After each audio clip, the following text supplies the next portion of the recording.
And another door opened, and I went in, and there I beheld the wealthy and the powerful. And I heard the people say, "We will do many things in the name of the Lord, therefore we will be righteous. But we will not clothe ourselves with humility and shame like Yeshua did. We are above bearing reproach. Yeshua did all of that for us on the cross, therefore we never have to suffer. No cross for us." And I wept. I wept when I saw this and said, "It is in their hearts to rule, but not to serve." And regarding these people, I heard from their lips, "We are the Lord's people."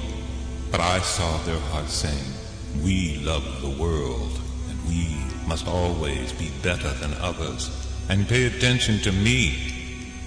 I saw hidden motives and tickle our ears. But when the truth came, they shouted radical and revenge. "We will have our way with you." And they threw me out of the place. The Lord showed me the instigator and said, "Demonic." And I pondered these people in my grief, and the Lord said to them, "Because you have despised the small things, and opted instead for the big, behold, you will hear the Lord's voice in the fire, before you hear his voice in the breeze. Who will despise the day of small things?" And as I continued to ponder these people, I contemplated the deception they lived in, and how they bore the fruit of being illegitimate children, and of entering into the sheepfold through another door. And the Lord spoke to me concerning this, and he said, "These are gods that the people have invented through vain imaginings and using my word, twisting it to fit the pattern they desire. Because they refuse to pay the price in order to know the true God, they've had to invent a God that will cater to them.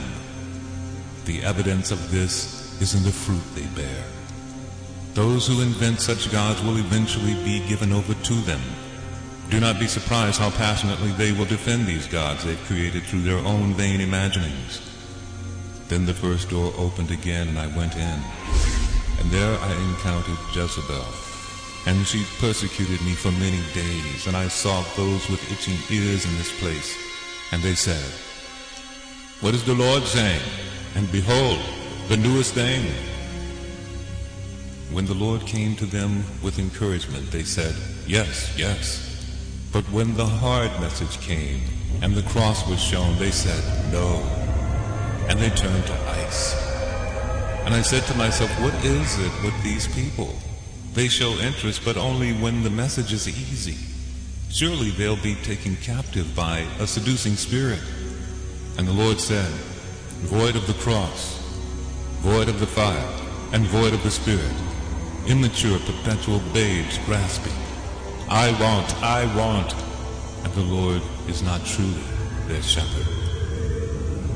And I grew very weary, and was overcome with fatigue, and the Lord said to me, "Say that which I put in your mouth." So I turned to the house and said, 30 days. And at the end of those 30 days the Lord released me and said, "Run." So I ran, and that door was shut forever behind me, and I was granted respite and a time of regathering my strength. And another door was opened for me, and I went in, and I saw a busy place, where the pace was fast, and where the work of two was given to one to perform. And I saw the powerful in this place, and each one wore their trophies with their name. And I saw the poor, and how they will work like slaves, and given no respect. I saw the proud and the powerful lord it over them, saying, "We've earned this right to treat you this way, and disrespect us and you will die." And among the powerful were those who spoke of the Lord with their lips. And the Lord said, "They cry to me for a Savior, but reject me as Master. Behold, their master is their own heart."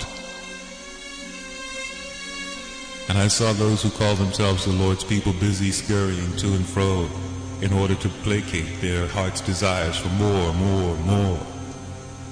When the Spirit of God came upon me, and I asked them if they were concerned about the future and of the Lord's judgments coming, they scoffed and laughed and said, "I fully intend to be raptured out before those things happen. Only let me grab all I can now while I'm able to, even if it's at the expense of the poor. And I said, kingdom builders, but not true kingdom builders. And I heard those who call themselves the Lord's people lament about their problems, and my heart was moved with compassion for them. And I went to them to encourage and comfort them, and they said, a know-it-all and a big head, you tend to your life and I'll tend to mine, although I want your attention focused on my problems and how awful my life is. And I said to myself, theirs is not the cross of the Lord. Surely no comfort can be given. And I saw these people stretched out in every direction like the arms of an octopus, the demands of life requiring it so. And I said to myself, confusion and no peace.